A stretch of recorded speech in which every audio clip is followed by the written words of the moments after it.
Welcome. Welcome to TAP Center for Creativity. Welcome to Unscripted, a music edition with Rory Taillon. I'm thrilled that all of you are here tonight. For those who are new to our format, Rory's going to give us an amazing 1-hour performance. Then we're going to take a small break, and then we're going to sit down and we're going to go into conversation with Rory. That's an opportunity for you to do some deep thinking about some of the questions you'd like to ask Rory, because we will open up the floor to you. And then there'll also be, during that break, there'll be the opportunity to purchase some merchandise. So if you want to get the new album, it'll be here. And after we're done, after we do the Q&A, we'll kind of tidy up. So if you feel like you want to hang out with the musician for a bit, you can chat. So we'll just wait for everyone to sort of get settled, and then I'll hand over the stage to Rory. Why don't we put our hands together and welcome him into the space.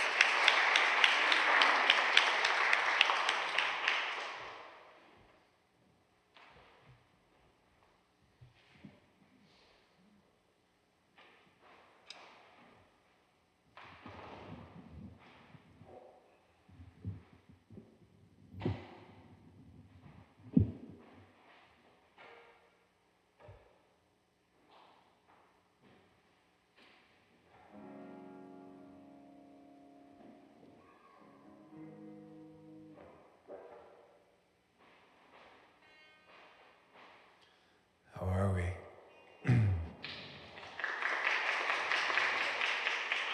I'm waiting for the day when you ask that and somebody's like, today sucks.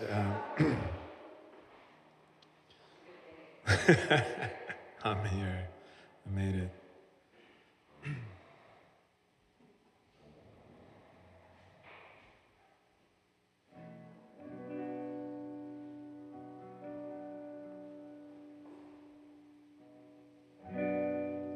Drink the river to find my bones. Take them with you, carry them home. Tell my story, the one that you know. My name is buried, the source is alone.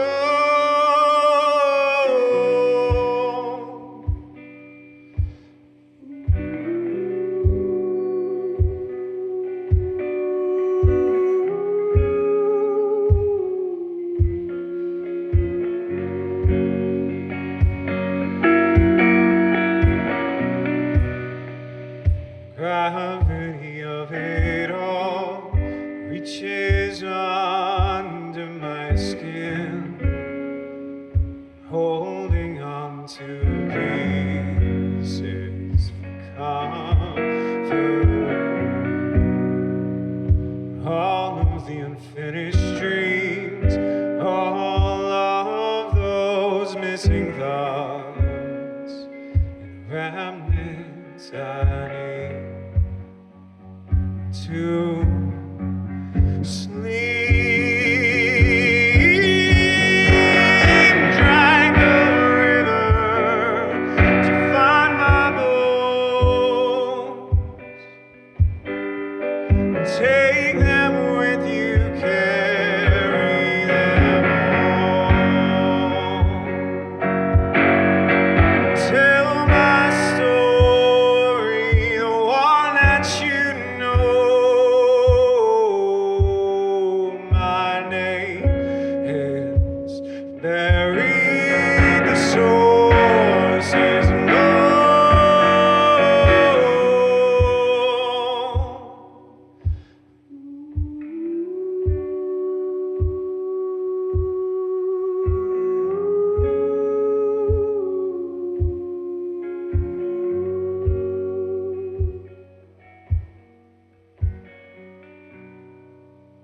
All that's left is absence and these fading memories. Still here till the last time you speak my name. I've become so tired. All I want is just to sleep. Let this river flow. Oh, me drag the river to find my bones. Take them with you, carry them home. Tell my story, the one that you know. Oh, my name is buried. The source is low.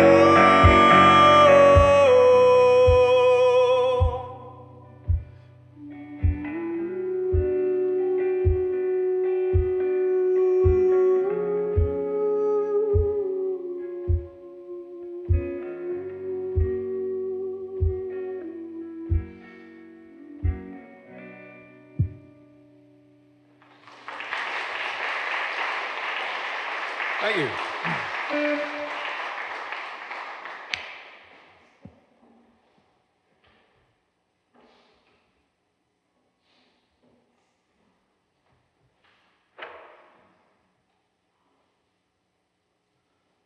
So this next tune, when I put it out, a friend of mine sent me an email, and all it said was, only you would have the audacity to write a song that depressing and call it Smile.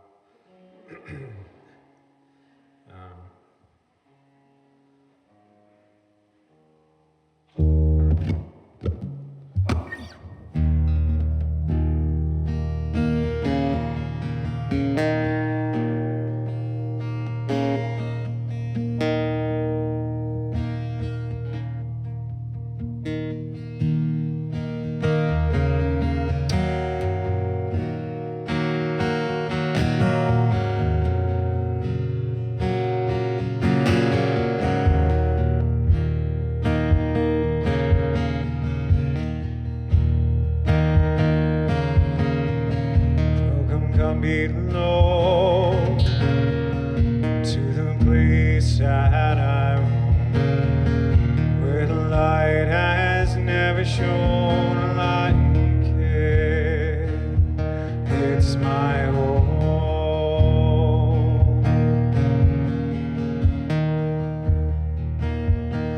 Written on the walls, cheer, I'll get over it.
cheer on, get over it,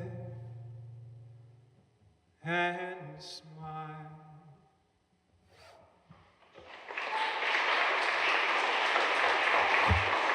Thank you.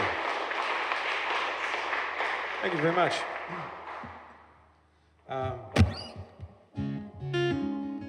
Can we get the guitar channel pulled down? Thank you.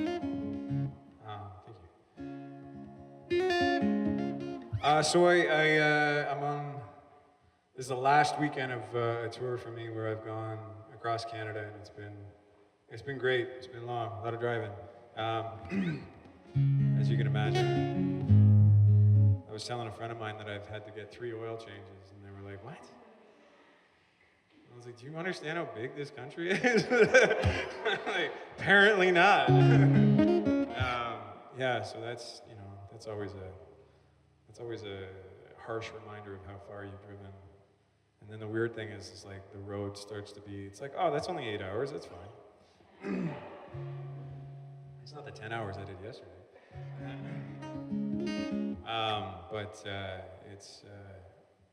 And I was also always somebody who always defended the prairies. When people are like, oh, it's boring, I hate driving through the prairies. And I'm like, come on, it's cool, it's different, you can see it. But you've done it a few times and you go, yeah, I get it, this sucks. Please, show me a tree. Something. But it's been great. I've only been forced off the highway once by weather, which is good, because the last tour I was literally forced off the highway by weather. That's one of the things they don't tell you about the prairies with the flatness was, I got a notification that said rain squall as I'm leaving where I was, and I was like, oh, that's weird. I've heard of a snow squall. I didn't know what a rain squall was. Found out what a rain squall was. It's exactly what it sounds like. But the problem was I got off the highway. I was like, okay, I don't want to drive in this. This is sketchy. And I'm on the dirt road, and there's a few other vehicles on this dirt road with me. And I can see the ditches start to fill up with water. And then you see the fields start to fill up with water. And then you see the road that is dirt start to fill up with water. And I was like, yeah, I'm not getting stuck here. I gotta find somewhere else. Needless to say, I got out of there. But yeah, that was a how flat is the prairies moment. Anyway, this is the first single off my new record, which came out in August. Feels weird because it seems like it was such a long time ago because I've been on the road. I guess it's not.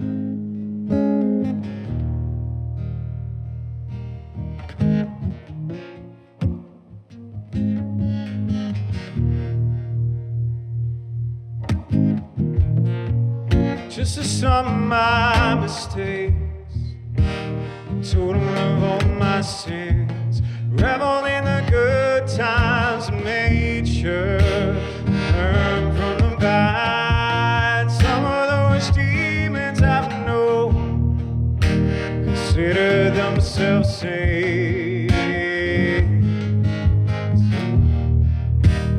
constantly testing the theory that this too shall pass.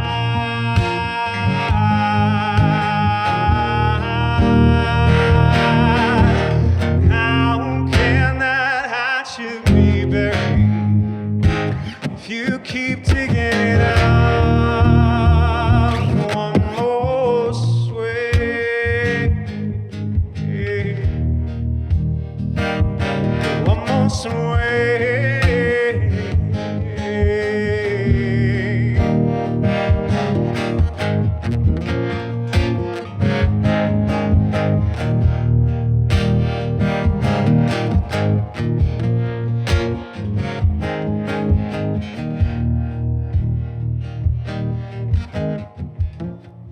Wearing down my teeth, scared of what might take place, or what might be said, what I might be compelled to say.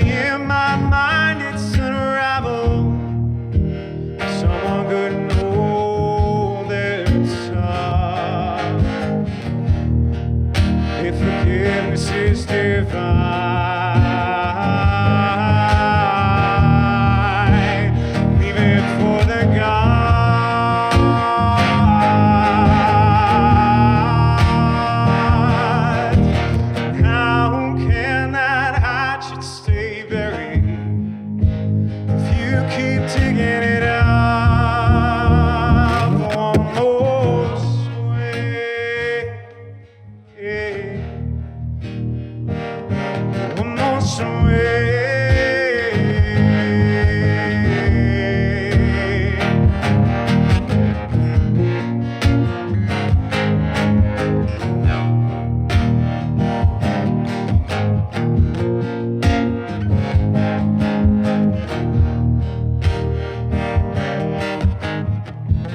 Just because you choose to see no evil doesn't mean it's gone.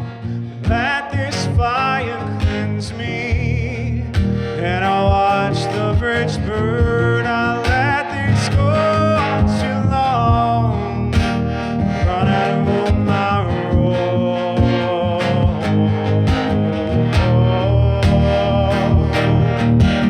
How can that hatchet stay buried if you keep digging it out for one more swing? One more swing.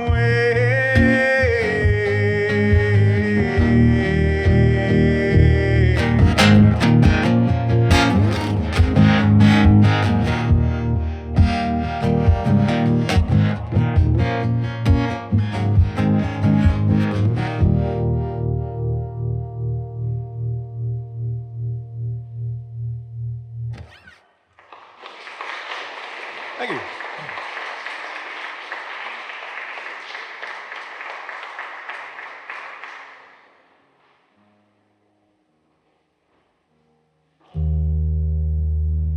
Check, check, 1, 2. I get a little more first vocal. Thanks, Gabriel. Check, check, cool. Check it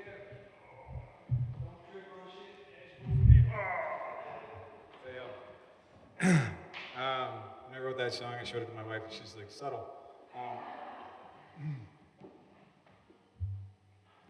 I thought it was a little subtle.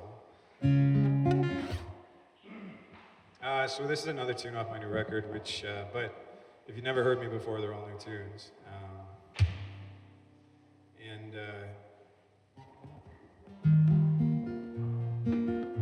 I wrote this song after a really close friend of mine passed away, and we grew up together,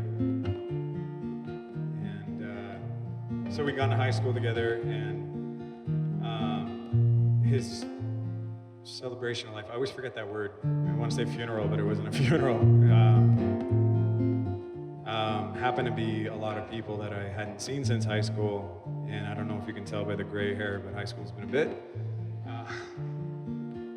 And my high school didn't have a reunion, or at least not one I was invited to. I don't think I was that unpopular, so I feel like I probably would have got an invite.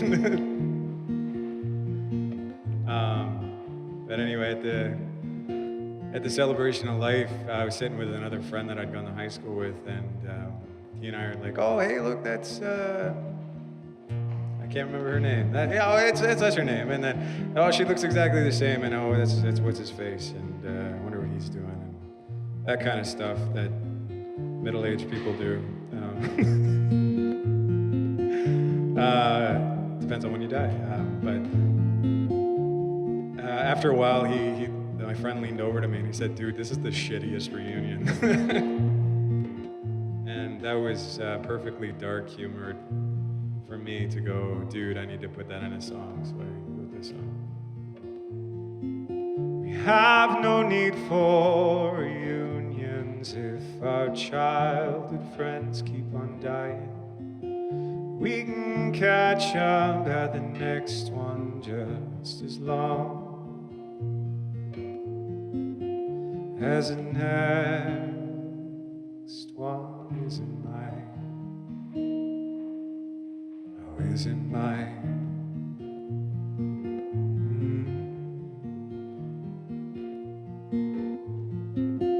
Who decided that we should see the preciousness of existence only when it's too late and all you're left with is pure anguish wrapped in memories?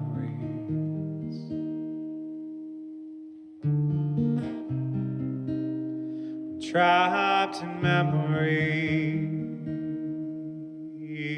memories.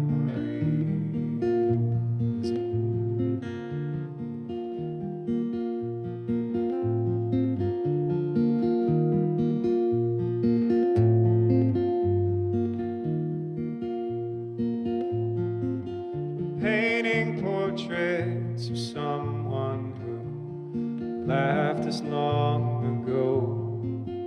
Unintentional annulment of a lifetime or so. It's too painful to notice the mirror.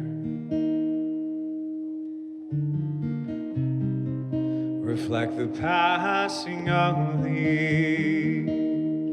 years, of the years.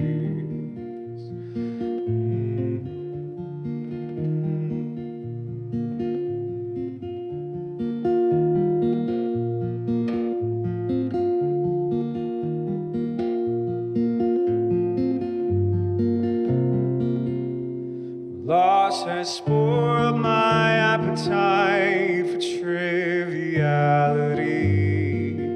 and the comfort it brings.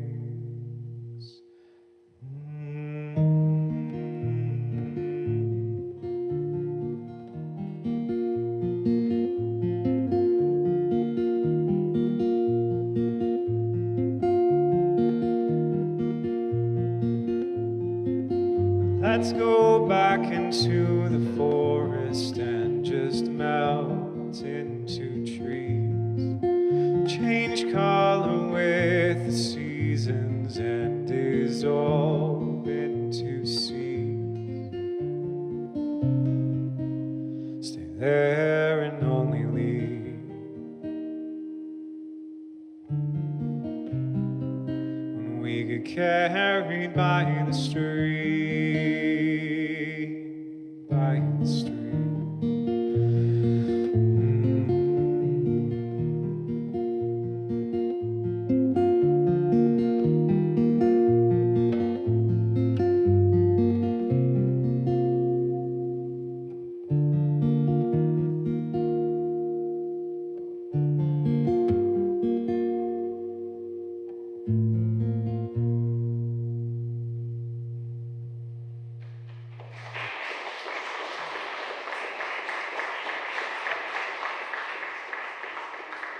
Thank you.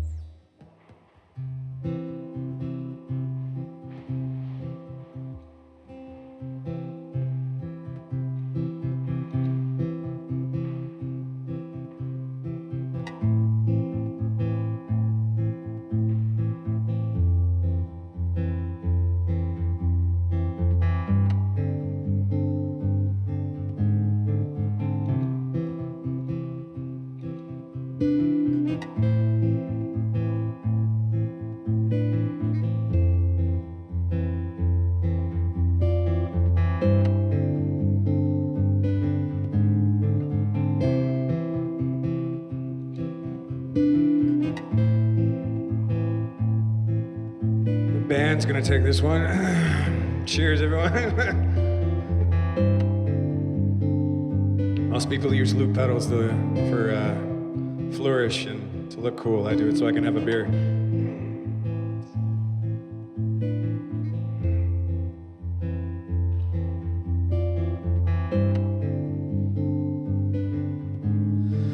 Pull me down from out of this cloud. It's become too dark to see,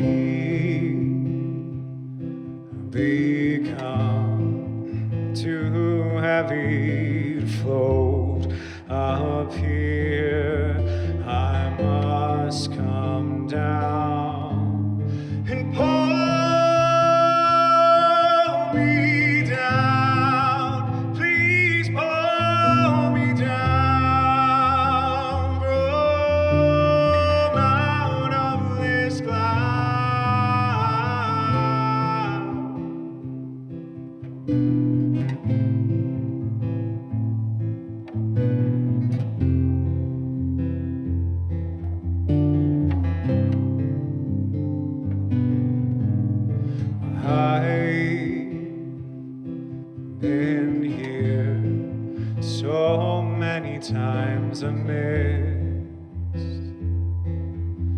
the taste. Don't worry, love, I'll always come back. I'll always come down for you. Just don't forget to pull me down. Please pull me down from out of this cloud. I'm worried, I'm worried about floating. I'm worried, don't lose your hold on me. I'm worried, about floating. I'm worried, don't lose your hold on me. And pull me down, please pull me down from out of this cloud and hold me. About floating. Please hold me. Lose your hold on me.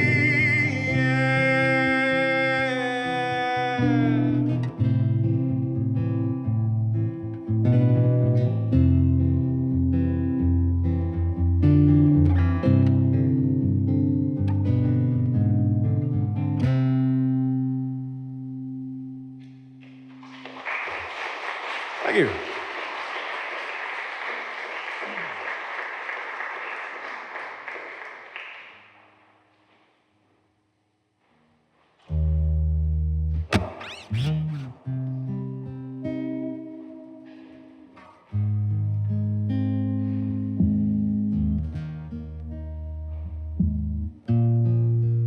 One down.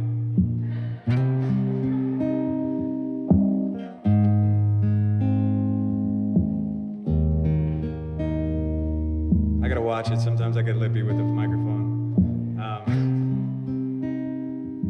Which is funny because I'm not in normal life. Well, I am, yeah, okay, never mind. There was one time I was playing this show, and I was playing this very soft, shocker, sad song, and it was really dark, and I couldn't see anything, which is usual for a lot of venues. But this particular place, the door was right next to the stage, so I heard the door open, and then this was a couple of years ago, back when a lot of people had the duck as their text tone, and I decided to be a smartass because to break the tension of the sad song that I was putting on people, and I said, "Somebody check that duck's ID. There's no way it's 19." And then we're right back to the song. And I didn't think about it again. It was just one of those things that popped in my head and it kind of came out of my mouth. And then after the show, this woman comes up to me and she's like, "I am so sorry. I did not silence my phone before." And it was the mother of the person I was opening for. She's like, I was mortified. I was like, "I am sorry I embarrassed you. I thought it was funny and it came out of my mouth."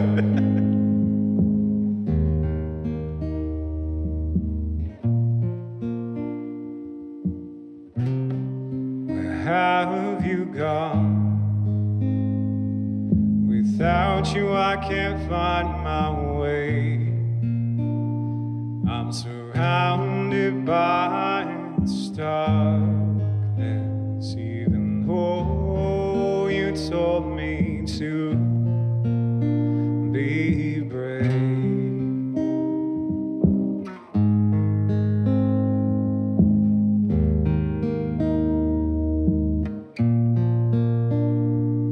I'm sorry I wasn't there to hold your hand and tell you it would be okay.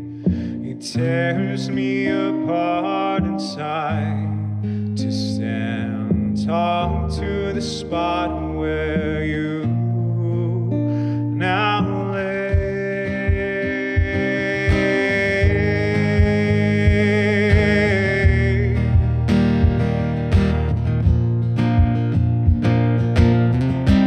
Where have you gone? I can barely remember your face. Don't know what I do to hear your voice and feel the warmth of your embrace.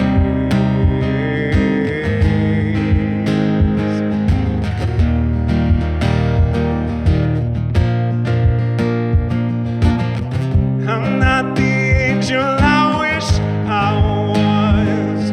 This darkness slowly brings me. If there's a heaven, I hope they let me in.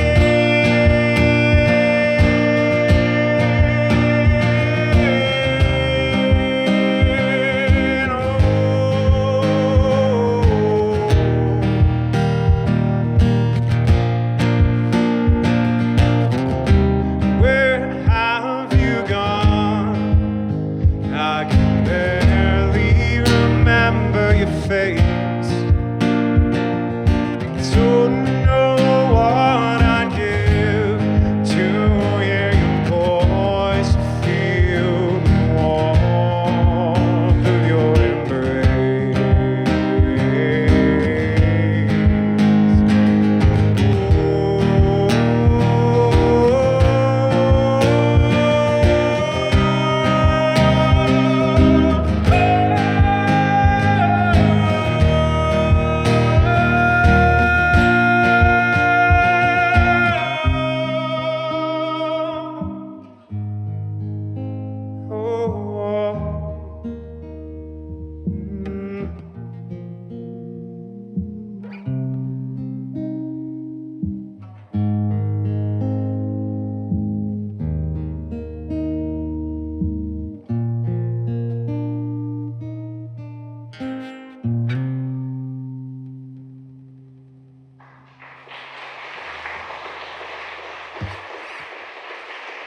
Thank you.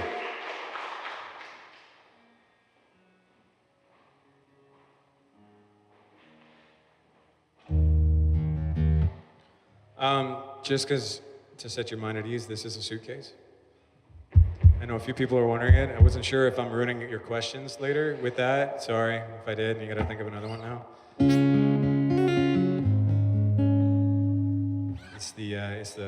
It's the folk rock touring musician drum. It's all self-contained.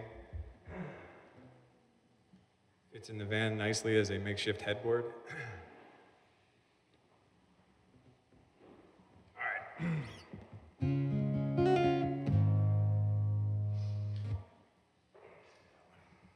All right, this is a tune. It's another tune off the new one, new record, new one. Sorry, I need to be more descriptive.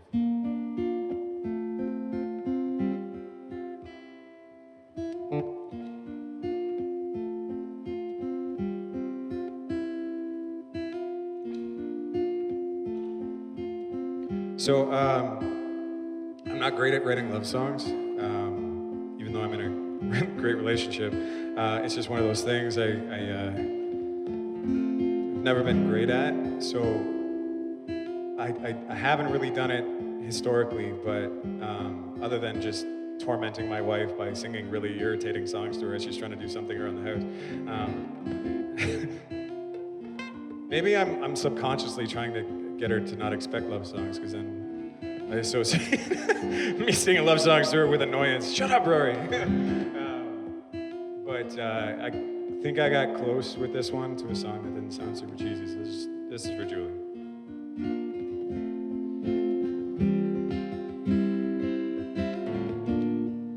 Love this little life we have. So why am I struck by guilt for it not being what we were told it was supposed to be, like what we have?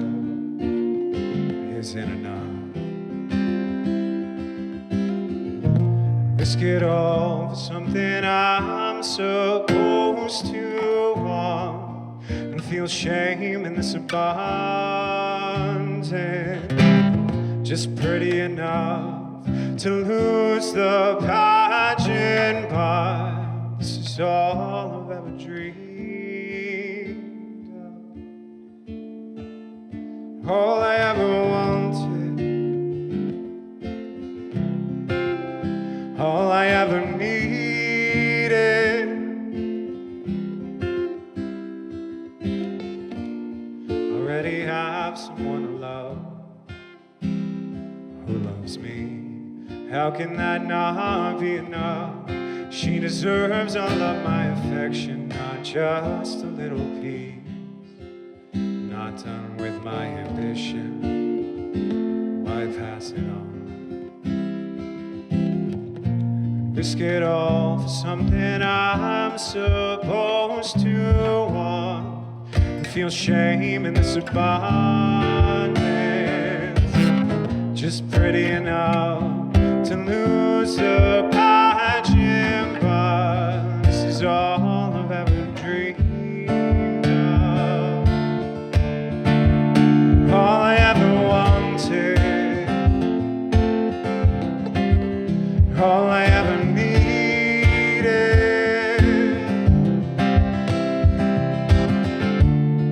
The agony of the Father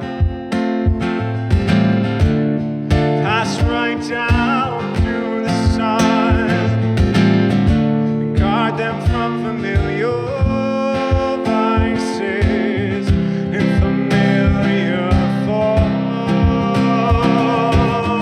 and risk it all, something I'm supposed to want, and feel shame in this abundance, just pretty enough to lose the pageant, but this is all I've ever dreamed of,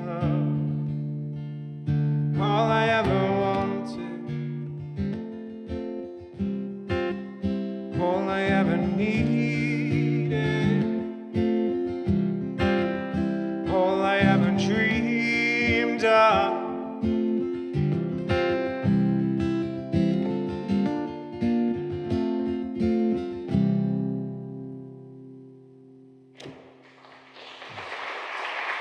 Thank you.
To know when we will meet, so I can find a place for all my words, but I also savor the surprise to not know when you're nearing. Eyes slowly widen, truth sets in. What makes you wait to be beg for? What makes you rush in before you're welcome? I wish you'd stay a little longer. I'm not quite ready to leave. I wish you'd stay a little longer. So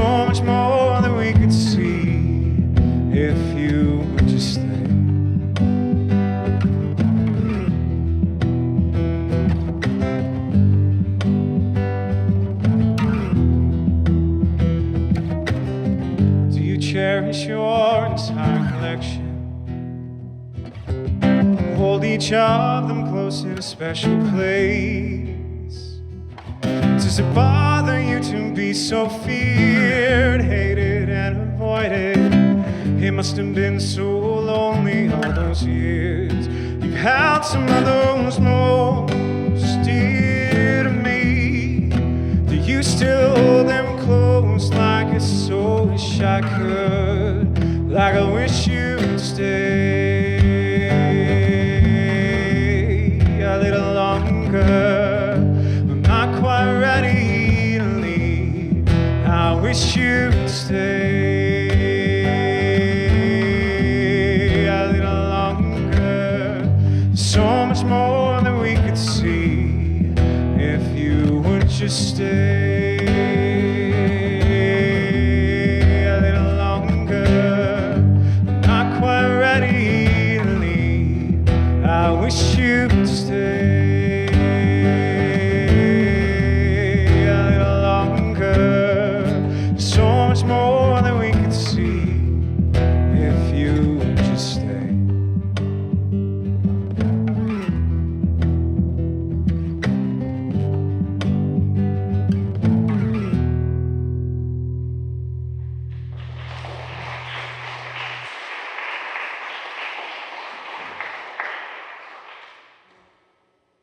Thank you. I branched out on this record and started writing in major keys, which music nerd joke. But that was the second single off my last record, and I had a few people message me like, "Oh, you wrote a happy song," and I was like, "Did I? Did I?"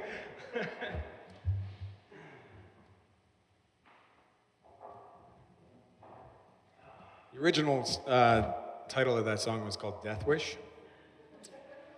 My wife rightly was just like, maybe you should change it.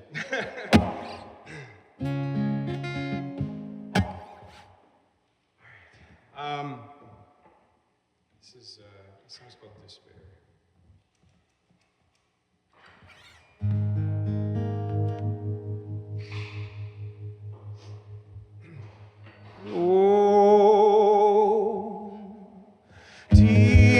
Despair, you're so easy. You know what I need, and you're always there. Oh, despair, you come so quickly, you give freely, and you never care. Fingers curved, hands floating through this space. The rhythm swells, emotion. Oh, it takes my tongue as my foot sweeps across the floor. Oh, despair, you're so easy, and you're always there. Oh, despair, you come so quickly, you give freely, and you never care. The room goes quiet, it's just a muffled sound. It's not my fault. It's not, but I must apologize as my foot taps out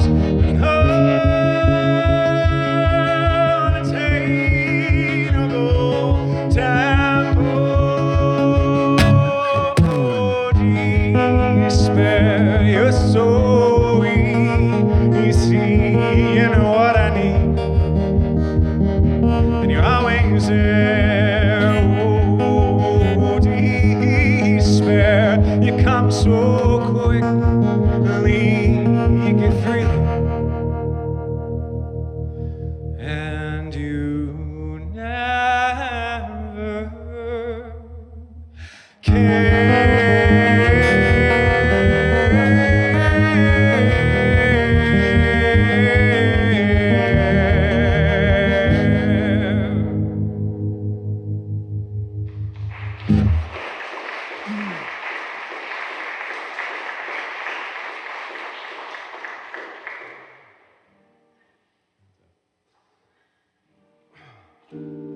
right, I guess I lied earlier. I did write 2 love songs on this record. That one was a love song to feeling like shit. I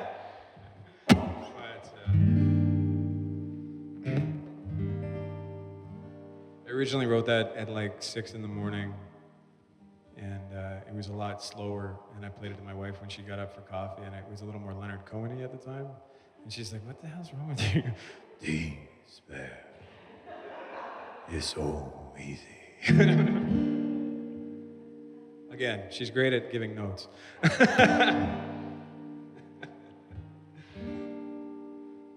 It's usually delivered with, what the fuck, Rory?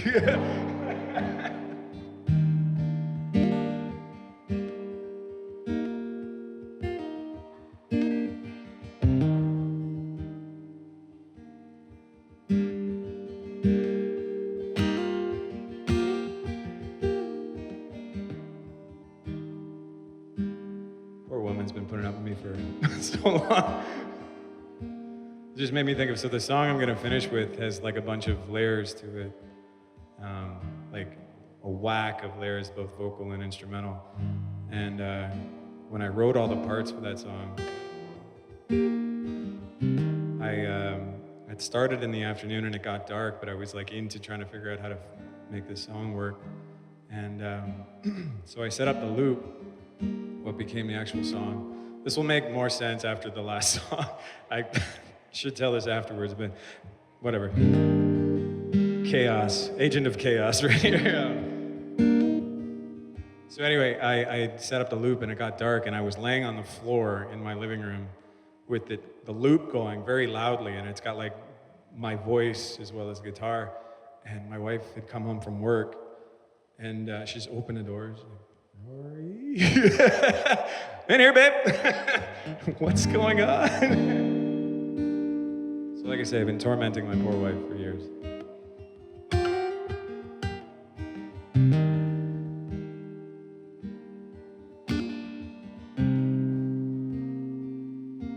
Oh, I guess I should say that the phrase that was on loop was, "You're not welcome here."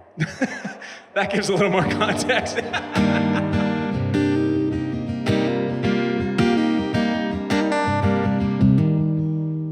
It's so hard to just dip a toe. Yeah. Sometimes I just want to swim. Wave after wave crash over me. Hold my breath and jump in. I wanna float.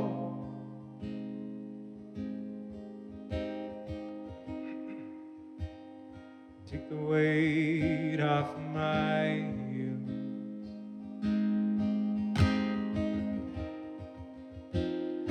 Fall to the waves.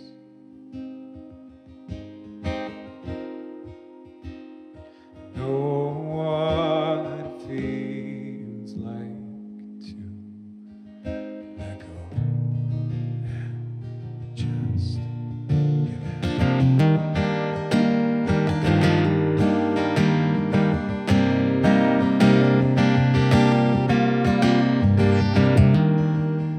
I built this vessel to hide inside.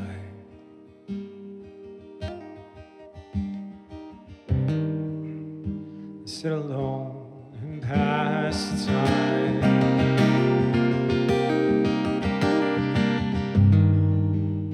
Stern face and cutting words.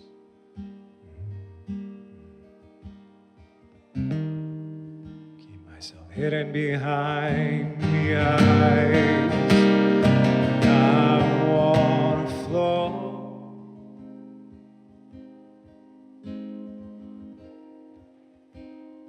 Take the weight off of my heels. Fall to the waves.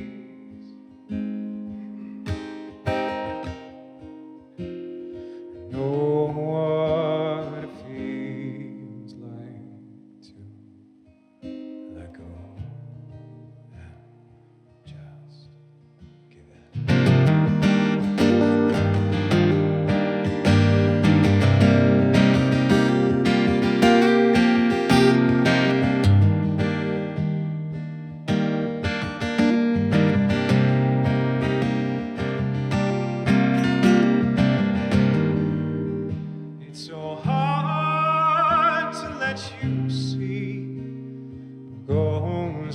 inside. I appear so anchored, so secure.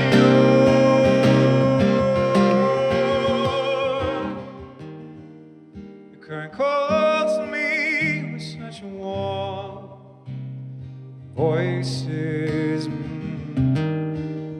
I'll breathe out and drift away. I wanna float.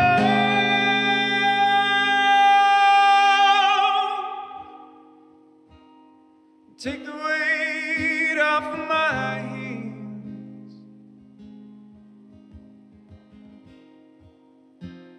and fall to the waves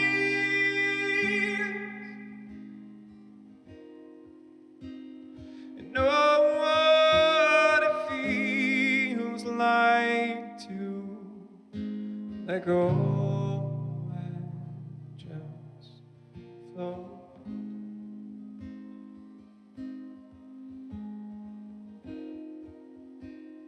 Take the weight off my heels.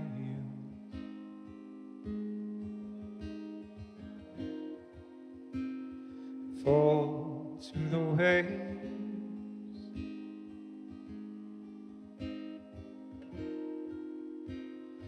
Know what it feels like to let go and just give in.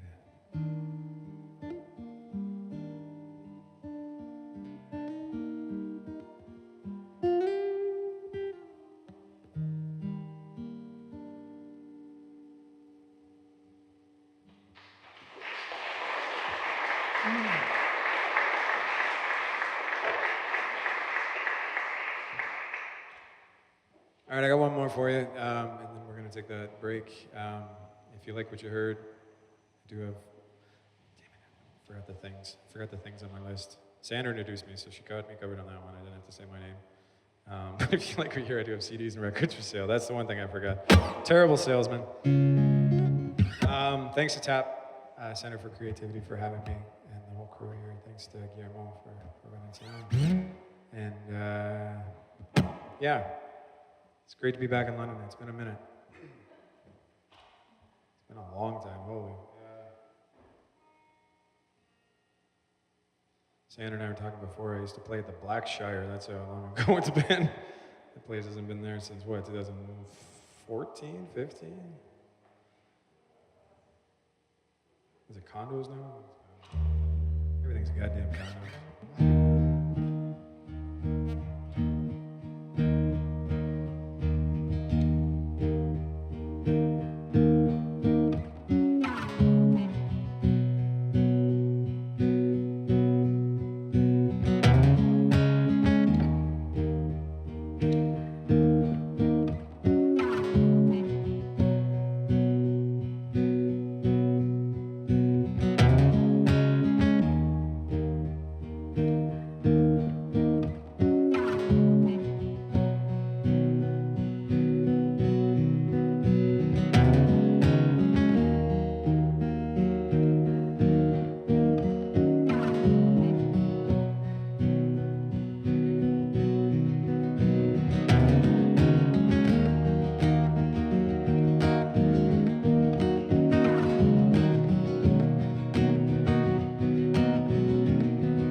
you.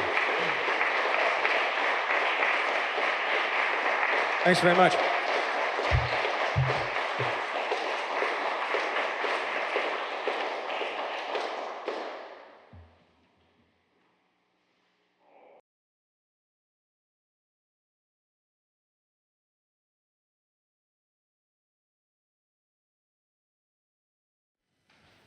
So welcome back to the conversation portion of Unscripted.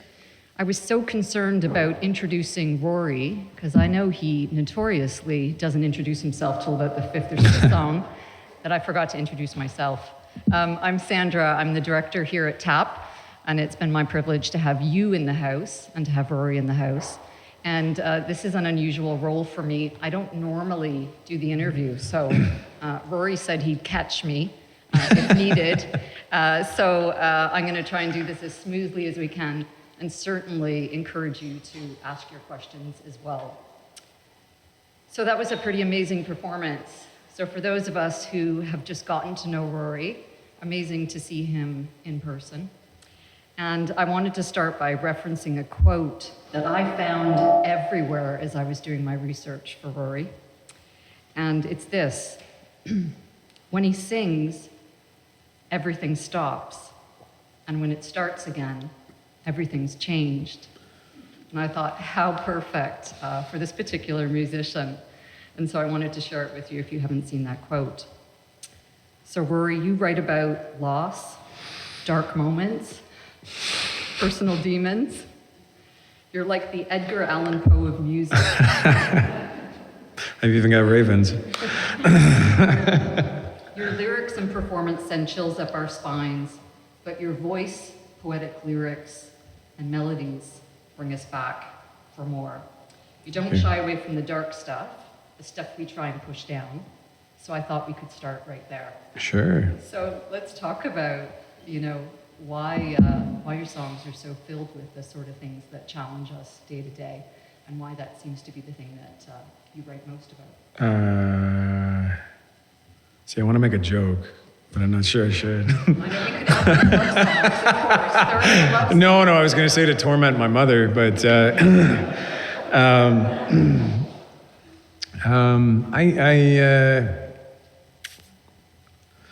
I think it became a way for me to process a lot of things that I was going through, and just kind of,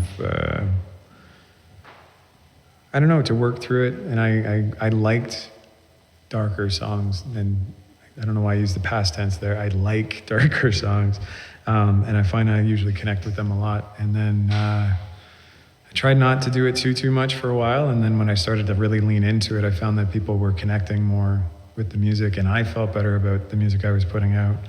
And so I kind of just, I don't know, it's nice to express that this way. And it's a really strange thing to be able to play all these shows and have people kind of connect with. And it's like a cool thing and also a shitty thing, because you're like, oh, you're going through that too. That sucks. But I don't know. There's a Tom Waits quote that I think of all the time, and it says, "I love beautiful melodies that tell me terrible things." And I think that's a lot of it for me. Yeah, I think that being able to connect with audiences and connect with them on something that's so deep is the thing that probably brings those audiences back, right? Yeah. It's sharing a moment that they know that we've got this together. Yeah. Do you think that some of those dark moments are because you grew up in a small town? You grew up in Port Perry, northeast Toronto, right? Under 10,000? I think you're being generous there. Yeah. Okay. Under 5, maybe 4. Okay. And spent some time in Oshawa, and now based in Ottawa. Mm-hmm. And I thought this was a really good quote. And so you did speak briefly about your mom, but we're going to talk about your dad for a bit. In a 2018 article with Andre Ganon, Beards and Making Music, a Q&A with Rory, for soundcheck entertainment, you shared, my father is also a huge classic rock fan, so as soon as I showed interest in the genre, he got excited and started showing me more and more from his collection. Yeah. And I think maybe, and I don't know if all audience members know this, but you were classically trained, Mhm. but as I learned over dinner, it was a hockey family as well. Yeah. Got classically trained hockey family, and Yeah. a father who was into rock and roll, Mhm. and a mom that I think you're trying to torment. So tell us a little bit about your upbringing and what it was like to grow up in a small city and the choices that you made as you sort of traveled and toured and found your own space. Yeah, small town was. It's beautiful. I always tell people if they know Port Perry, they're like, "Oh, it's so beautiful." And it's like, "Yeah, it's great to visit, but growing up there is real boring." But I think that's what got me into music was there was a lot of people who just wanted to play, and then.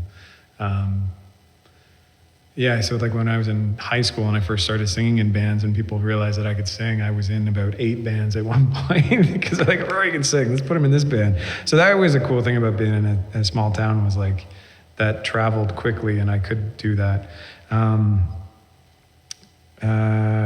my dad with the classic rock, yeah, he got really excited when I picked up the guitar and showed interest because he had an old vinyl collection in the basement. So as soon as he was like, "Oh, you like Jimi Hendrix? I got this record," and then I starts going through it and all that stuff. So it's I tried to teach him once. It didn't go very well how to play.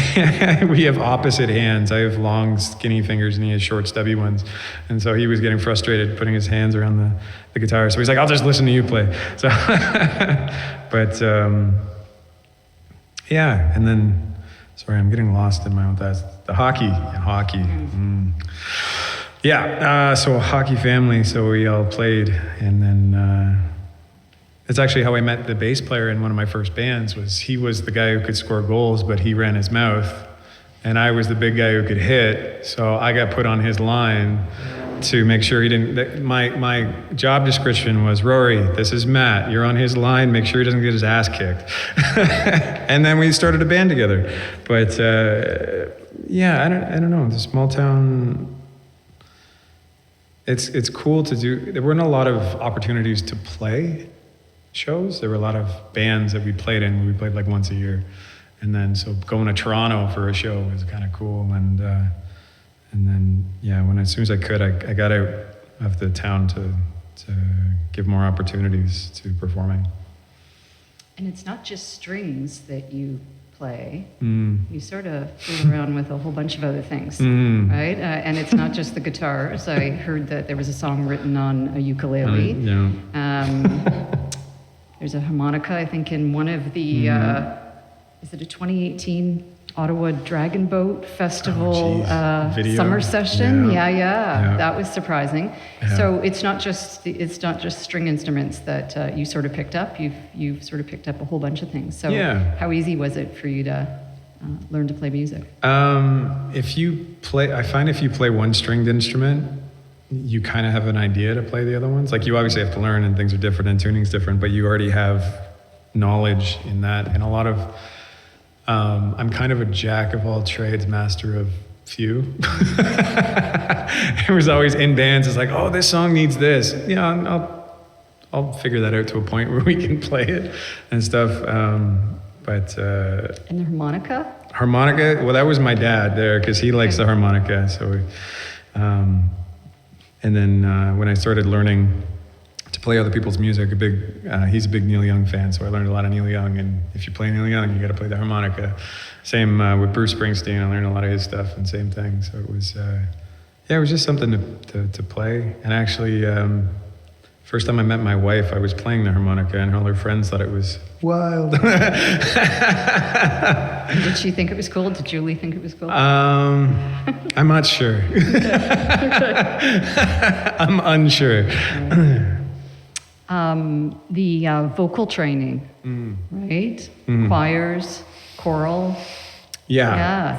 Was that small town? Or was that something you took an interest to? My mom played the organ at their church, and she heard me singing as a little kid and was like, "Oh, maybe you can do something with this. And so her and my grandmother put me in singing lessons. And I did that till about 12. And then in high school, I got into the choral groups and stuff like that. And I'd actually, all right, this is embarrassing, but it's funny. The first rock band I tried out for, a friend of mine was like, okay, you got to try out for a rock band, but you got to bring a rock song. And I didn't know any rock songs because I was classically trained. And so the closest I had was Bette Midler's The Rose. So my first audition was some Bette Midler. The guy was like, "Are you kidding?" Awesome. That's awesome. So not only are you a musician, but you've been trained in visual arts, right? Cartoon and animation. You've been doing a bit of that. And I learned that in a 2022, I think it was a Humber video. You were back at Humber performing in the band together. Yes, right. And that's where you made mention that you had wandered Humber before, and that's where you were educated. So talk a bit about that sort of part of your creative life, that, I don't know, illustration, animation. Yeah, I big into art when I was a kid, and then I really enjoyed music when I started getting into it more in high school, and I thought, okay, this is something I kind of want to do, but I didn't think it was practical to go into music, so obviously I didn't think that far ahead. I thought, hey, art. So I went into art. I failed my theory exam for music, and so I went to school for art. I did 1 year of illustration, and then I did computer animation. And it was cool to be able to explore those things in an educational purpose and stuff. And then I graduated. I graduated in the 2008 crash, so everybody was downsizing, so I didn't get a job doing that. And then I was doing kind of just taking anything I could. And then when I got laid off the last time, my wife was like, why don't you just try music, give it a go? And then I've been doing that since. But I do miss the art, and so I try to do it sometimes, but it's hard to find time to do that when I'm doing this a lot. I'm working on the music side of things. Yeah, because you've been busy. A little bit. This is full album number 4. Yeah. There are a number of EPs as well. So 2012, you did Closure. And then in 2017, Only Whispers. 2020 was Drifting. And of course, this one in 2024, Now It's Quiet. And on all of these albums, you've had these long-standing relationships with collaborators. And if you look at the sort of album info, you can see how these people in your life have continued to contribute to the work that you're creating. Because as a solo performer, there's always other people that are part of the process. So one of them, Theo, has been with you since 2012, and he did Closures, and he stayed on for a while, doing Only Whispers and Drifting. And then Dean Watson is another one that appears quite often. Yeah.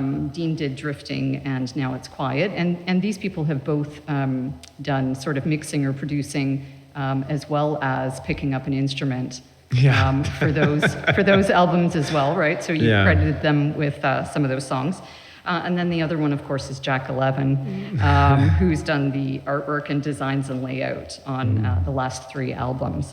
So talk about, and we'll get to Julie in a moment, but talk about those collaborators and how important it is to have those individuals, be your soundboard, work on those kind of projects, bring their musical talent to those projects. Yeah, it's... I'll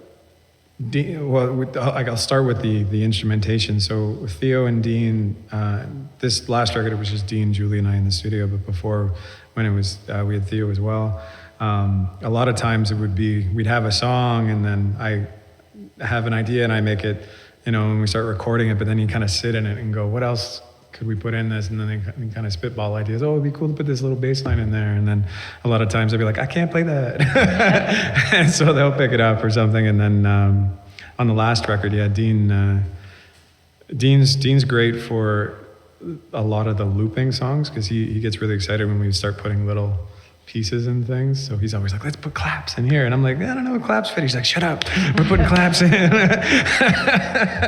And on this record too, we had this like deer skin drum that he's like, Rory, you should go down and like put a microphone on the other side of the room and just hit it with the kick. And I was like, that sounds weird. He's like, just go do it. I'm like, okay.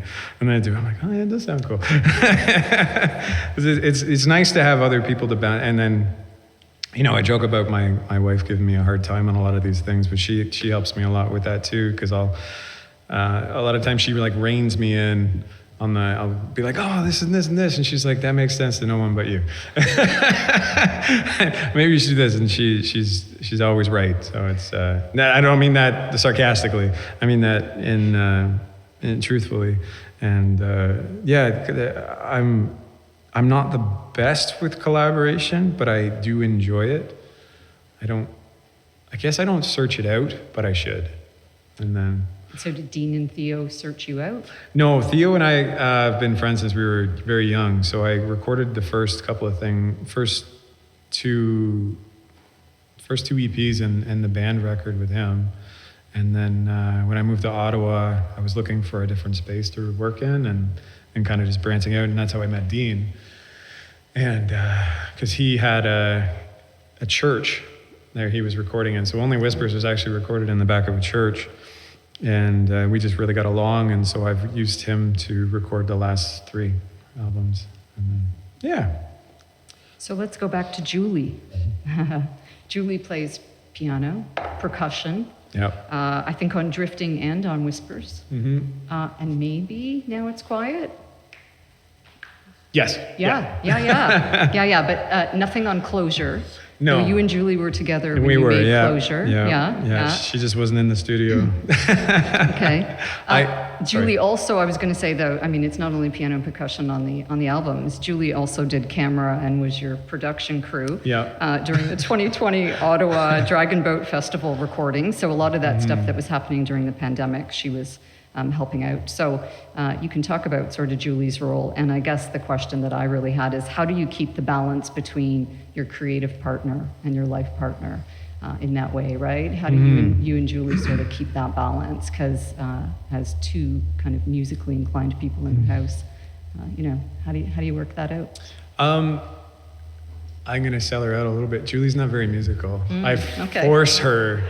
I throw things at her in the studio just to see if she'll do it. And she took piano when she was a kid, so she has the knowledge in that. But a lot of it, I kind of just go, what can I make her do? Just to have her on the record. Because like on the first time I did it, I was playing the kick drum, and I was playing it.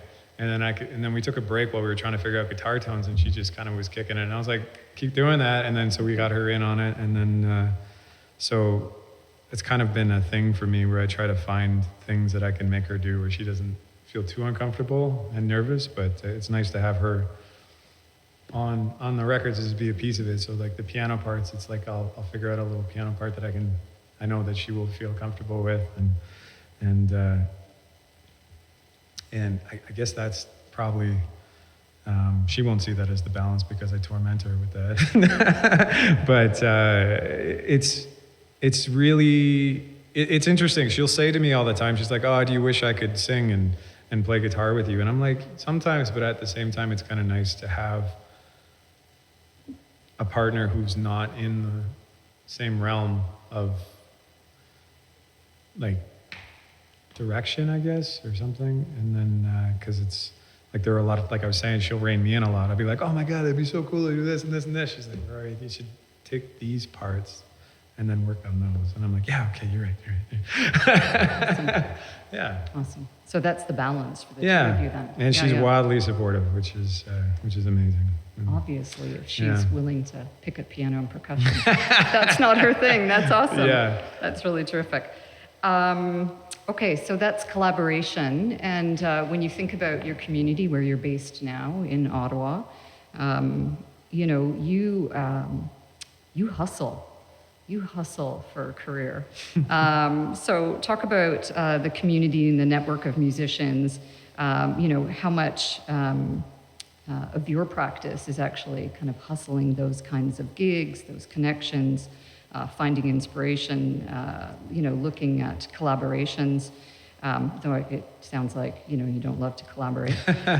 Because your albums are self-produced, you do live concerts at breweries, coffee shops, you've done festivals, Springtide, Kemptville, Ottawa Grassroots.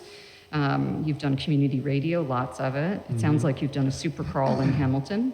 Yep. Yes. Yep. And you've performed in some theaters, you've done spots on CTV, Rogers, you had spots in Canadian Music Magazine, as well as tons of online interviews. Having the inner resources to make this work, right? This entire sort of juggling your career. You've been sleeping in your van on part of your tour, right? So did those skills to hustle, did you have those or did you develop those? And how much of that is the things that you rely on in your community and you sort of pull people in to help you navigate that? I think if I was more willing to collaborate with people, it would been a lot easier over the years, I think. The community definitely has a lot of weight to being able to do things. Because like if you try to do everything by yourself, you're not gonna, you know, it's harder. Yeah, I shouldn't say you're not gonna get very far. You probably could, but it'd take a lot more time. It's even just as simple as talking shop with musicians and other time. It's kind of nice because like our life is a little strange, a little, and it's nice. You know, like you try to talk to people who have different lives than you, and sometimes you know. They look at you a little funny when you tell a story. Sometimes you're like, oh shit, okay, sorry, that was weird. And then, by the way, musicians be like, yo, that totally happened to me too. You know, I find comedians are very similar too. But community is really important. It's just so nice to have people to bounce ideas off of, to ask, hey, I saw you played here. Was it any good? And they'll be like, yeah, it was great, or it was okay, or do not go there. Or even just like, hey, did you work with this person? Was it a good experience? Not, and stuff like that. And that's really good because you can kind of avoid a lot of hard lessons that way. And also, it's just nice to have community in the sense of you can go see other people play. Because a lot of times, like with being a musician and touring as much as I do, I don't get to see my friends play. So what we do a lot is we try to book shows together, or we tour together, but that's less frequent. But definitely, the community is very important in longevity for sure. So you're booking gigs together, then of course you're bringing community on the road with you. Yeah. But when you're going solo, what's that like? Do you find community in the spaces that you're landing? Or Yeah. do you sort of just go in and do the job and haul out? There's a bit of both. Sometimes you get a vibe from a place and you're like, okay, this is, I'm here to do a job. Right. Other times you get the vibe. And then because I've been touring for so long, it's kind of like I have communities in different towns and it's nice to go back and see them. And like even when COVID hit, I put drifting out like near the beginning of the pandemic. And I sent it out for reviews to a bunch of people. And one of these publications was from New Brunswick. And the guy wrote me back. He's like, dude, I thought you were from here. I was like, nope, sorry. But it's nice to see. And that's part of one of the joys of touring is going to these towns where you've made these relationships with people and musicians or listeners alike. And it's cool to go back and visit. And play. Do you have a favorite type of venue or a favorite venue? This one? Of course. Of course. Yeah, okay. Churches are fun because I can play with the acoustics a lot with my voice. So I personally find that entertaining because I can mess a little more with the dynamic in the building because it's made for that. And I start to shake the windows a little bit sometimes too. We'll find you a church. Awesome. Okay. I was going to ask, as you're touring, or as you're creating, or as you're collaborating, working with others, are there mistakes that you've made and you've said, okay, I'm not going to do that again? If I could teach a musician something that they shouldn't do in order to get ahead, what would that be? What they shouldn't do? Shouldn't do. The mistake you don't make along the way. Don't drive through New Brunswick or Northern Ontario at night. Moose tip. are big. They're very big. Know your worth, kind of thing. Everything's a balancing act, obviously, but don't let somebody take advantage of you if you can avoid it. Which sounds very vague, but I feel like No, it's a good one. And don't write music that you think is going to be popular or chase what's popular. Write what you. I like to write what I want to hear, and it makes me happy, and I think for me it's connected with more people that way. I mean, if you're a pop songwriter and you do really well and you do that, and I'm not slagging that, but I found I enjoyed performing and found a lot more ease in the world of it. Once I stopped writing songs I thought someone else was for someone else. I think I'll ask one more question before I turn it to the floor. And it's this. What is the next project for Rory Sleep. Taillon? So does that mean when you're on the road and you're touring a particular album, you're not already thinking about the next project? Or does that come later for you? I'm thinking of the next tour for sure. I'm not somebody who writes easily. I have to really think about it, and I'm also one of these people who will hound a song for months and then drive myself insane with it, and then you just get frustrated when you have a song that pops out in an afternoon, which is a good thing too. But yeah, I don't know. It's very strange for me. I'm starting to play with other stuff as well, but at the same time with touring so much, I spend my time I should be writing, practicing, to make sure that the shows are still. So it's quiet time for you then when you go to write. It's that sort of quiet time or that downtime. Yeah, That is your most I'm constantly writing ideas of words down, which is the thing I spend the most time on is lyrics. But as far as songwriting, yeah, it's okay, I'm home. Today's that day, and then I sometimes beat myself up when it doesn't happen, and then you got to find your other day. At least for me. Is it always home where the writing comes, or is it, or can it be spaces, other spaces? Does it ever happen when you're just traveling for pleasure, or is it really about that kind of home environment, that sort of space you've created for that kind of work? I think it's home for me because this is funny, as a performer, I'm very self-conscious of bothering people with my playing outside of this. Right. So if you're sitting around a campfire and somebody's like, Rory, play guitar, I'm like, nah. I don't want to bother the neighbors. So yeah, I think that's what it is the comfort of being home, because I don't even, because I tour by myself, there's not a lot of sitting in the van, it's driving the van and that. So I know a lot of people who will write on the road, but they're in the back of the bus. But I'm driving the bus.